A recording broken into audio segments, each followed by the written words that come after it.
பிச்சைக்காரன் ஜாதகத்தில் பாயிண்ட், பிச்சைக்காரன் ஜாதகத்தில் குருவின் வீட்டில் இருக்கக்கூடிய கிரகம் தசாபக்தி அந்தரங்களை நடத்தும் பொழுது அவனுக்கு பழைய சோறு கிடைக்காமல் சுடுசோறு கிடைக்கிறது. சுபத்துவம்.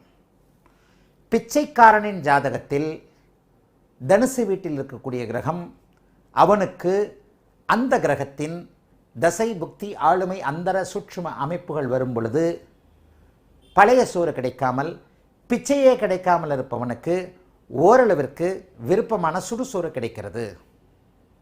அரசனின் ஜாதகத்தில் இந்த குருவின் வீட்டில் இருக்கக்கூடிய அவனுடைய ஜாதக பலனிற்கேற்ப குருவின் வீட்டில் இருக்கக்கூடிய அந்த கிரகம் அவனுடைய அரசு தன்மையை பேரரசு தன்மையாகவோ நிலைத்தன்மை கொண்டதாகவோ அதிகம் புகழடைவனாகவோ அதிகம் நன்மை செய்வதாகவோ அமைகிறது. இதுதான் சரியான வார்த்தை. இந்த இடத்துல இருக்கக்கூடிய இந்த கிரகம் அந்த ஜாதகத்தின் வலுவிற்கேற்ப நன்மைகளை செய்கிறது. இதையே நான் பூரண சுபத்துவம் என்கின்ற அமைப்பில் இந்த நவாம்சத்தில் நம்பராக கொடுக்குறேன். புரிஞ்சுக்கிட்டா சரி.